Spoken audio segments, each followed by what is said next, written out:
Hello प्यारे दोस्तों, आज हम टुंड्रा प्रदेश के बारे में जानने वाले हैं कि टुंड्रा प्रदेश कहाँ पर है, टुंड्रा प्रदेश किसे कहते हैं, इसकी क्या खासियत है, यहाँ पर कौन कौन सी वनस्पति होती है और टुंड्रा प्रदेश के लोगों का जनजीवन कैसा है, वहाँ पे लोग क्या करते हैं, कौन से पशु को पालते हैं, घर कैसा होता है उनका, कैसे मकान बनाते हैं, ये सब कुछ हम जानने वाले हैं इस वीडियो में। यहाँ से बहुत अच्छे अच्छे प्रश्न आते हैं, तो आइए स्टार्ट करते हैं। देखिए, आप ग्लोब यानी मानचित्र पर ध्रुव को देखिए। उत्तरी ध्रुव के चारों ओर एक बड़ा सा सफ़ेद क्षेत्र दिख रहा है। वास्तव में यह आर्कटिक महासागर का वह हिस्सा है जो पूरे साल बर्फ़ के रूप में जमा रहता है। बर्फ़ के रूप में जमा रहता है, टुंड्रा प्रदेश कहलाता है। ठीक है, ये देखिए, अगर ये हम धरती है, हमारी पृथ्वी माने तो ये विषुवत रेखा है, ये उत्तरी ध्रुव है और ये दक्षिणी ध्रुव है। यहाँ पर इसके आसपास, उत्तरी ध्रुव के आसपास आर्कटिक महासागर है। इसी के आसपास का क्षेत्र जो है वर्ष भर बर्फ़ से ढका रहता है। इसे हम क्या कहते हैं? टुंड्रा कहते हैं। टुंड्रा कहते हैं। यह उत्तरी गोलार्ध में 65 अक्षांश के उत्तर में, यानी इस तरह से अगर धरती है, ये 0 डिग्री है, ठीक है, इस तरह से ये 65 अक्षांश होगा। ये ऊपर वाला जो क्षेत्र है ये टुंड्रा प्रदेश के अंतर्गत आता है। राइट, एक पतली पट्टी के रूप में फैला हुआ है। इसके क्षेत्र में एशिया, यूरोप और उत्तरी अमेरिका के उत्तरी भाग आते हैं। आगे मानचित्र पर देखा जाएगा। टुंड्रा प्रदेश का मौसम पहले देख लेते हैं। यह एक ऐसा क्षेत्र है जहाँ कई महीनों तक लगातार रात रहती है और कई महीनों तक लगातार दिन रहता है, यानी यहाँ पे दिन और रात नहीं होते हैं।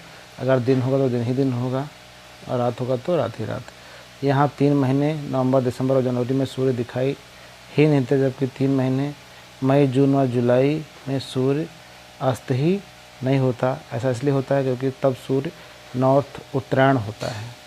ठीक है, उत्तरायण होता है, इसलिए यहाँ पे यानी मई, जून और जुलाई के महीने में सूर्यास्त नहीं होता है।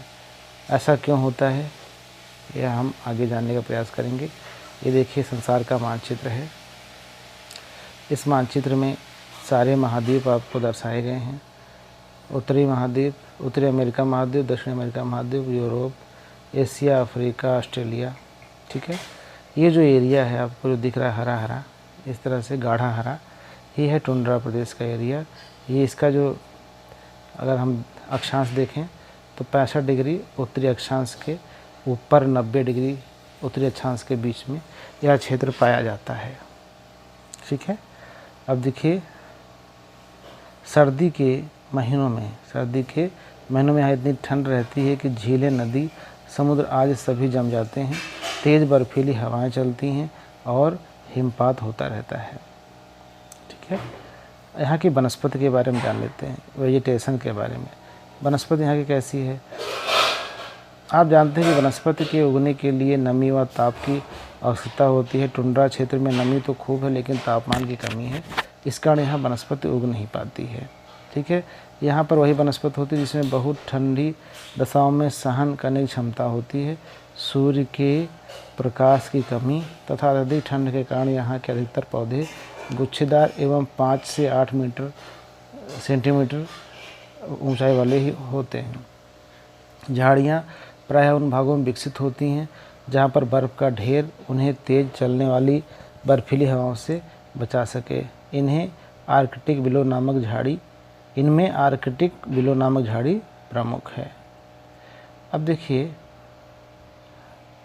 इसके बाद हम जो पढ़ने वाले हैं वो इस प्रकार से है कि गर्म में बर्फ़ पिघलने पर लाइकेन इत्यादि उगती हैं, जो कि रेनडियर का मुख्य भोजन है। यानी यहाँ पर जो है जानवर होता है उसका नाम है रेनडियर। ठीक है, क्या नाम है? रेनडियर। आइए इसको विस्तार से पढ़ते हैं। यहाँ कौन कौन से जीव होते हैं? जीव जंतु।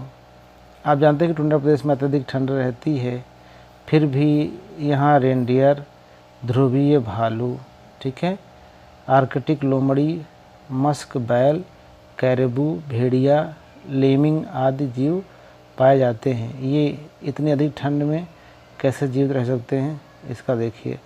मस्क बैल स्थूल शरीर वाला शाकाहारी जंतु है जिसके शरीर के ऊपर मोटे मोटे बाल, घना आवरण होता है। अत्यधिक ठंड से उसकी रक्षा होती है। गर्मी से वह आवरण झड़कर गिर जाता है गर्मी में, ठीक है। आखिर लोमड़ी के शरीर पर घने बालों का दोहरा आवरण होता है। यानी कुल मिला के जितने भी यहाँ पर जीव हैं सब पे घने बाल होते हैं। अब जलीय जीव देख लेते हैं। जलीय जीव में सील, व्हेल और वालरस निवास करते हैं। मई व जून के महीने में स्थल पर ये आ जाते हैं, ठीक है। ये देखिए सील और वालरस के ये चित्र हैं, ठीक है। आगे ज़रा देख लेते हैं मानव जीवन कैसा है। यहाँ पे मानव जीवन कैसा है। मानव जीवन टुंड्रा क्षेत्र में बहुत ठंड पाई जाती है, जिससे यहाँ पर मनुष्य को रहने में बहुत परेशानी होती है। इसलिए इस क्षेत्र की जनसंख्या बहुत कम है। यहाँ कुछ आदिवासी जनजातियाँ रहती हैं। उत्तरी अमेरिका, ग्रीनलैंड आदि के टुंड्रा निवासियों को एस्किमो कहा जाता है। क्या कहते हैं? एस्किमो। कहाँ के निवासियों को? उत्तरी अमेरिका, ग्रीनलैंड के टुंड्रा निवासियों को एस्किमो कहा जाता है। जबकि फिनलैंड जो कि यूरोप का भाग है, यहाँ के टुंड्रा निवासियों को लैप कहते हैं। और साइबेरिया के टुंड्रा निवासियों को याकूत कहा जाता है, ठीक है। यहाँ के लोग बर्फ़ के घर बनाकर रहते हैं जिन्हें इग्लू कहते हैं। ये देखिए ये बर्फ़ के घर हैं। इस प्रकार से इग्लू में बर्फ़ की ठंड के प्रभाव को कम करने के लिए ये लोगों की भीतरी भाग में जानवरों की खाल लगाते हैं। इस क्षेत्र के लोग शरीर को ढकने के लिए भी खालों का प्रयोग करते हैं। टुंड्रा प्रदेश में वनस्पति नहीं होती, यहाँ पर खेती करना असंभव है। इसलिए ही यहाँ के लोग भोजन हेतु मांस पर आधारित होते हैं। ये लोग मछली, सील, वालरस, लोमड़ी और ध्रुवी भालू का शिकार करते हैं। किसका शिकार करते हैं? ध्रुवी भालू इत्यादि का शिकार ये लोग करते हैं। ये लोग जानवरों का शिकार करने के लिए हार्पून व तीर कमान का इस्तेमाल करते हैं। शिकार के लिए लोग नाव का प्रयोग करते हैं जो हड्डी और खाल मढ़कर बनाई जाती है। इन नावों को कयाक कहते हैं। यहाँ के लोग जानवरों को मारकर उनकी खाल निकालकर सुखा लेते हैं। खाले पहनने, ओढ़ने, बिछाने, नाव ज़मीन पर चलने वाली ज़मीन पर चलने वाली बिना घिसने वाली पहियों की गाड़ी को स्लेज कहते हैं। स्लेज बनाने में भी जानवर खाल का प्रयोग ये लोग करते हैं, ठीक है। इसके बाद भी जो खालें बच जाती हैं उन्हें व्यापारियों के हाथ बेचकर अपनी ज़रूरत की चीज़ें खरीद लेते हैं, जैसे अनाज, चाय, तंबाकू, चाकू, कुल्हाड़ी इत्यादि। सील की चर्बी जलाकर रोशनी करने के काम आती है। ये लोग गर्मी के समय अधिक से अधिक शिकार करके सर्दियों के लिए मांस सुरक्षित कर लेते हैं, ठीक है। यहाँ के लोग रेंडियर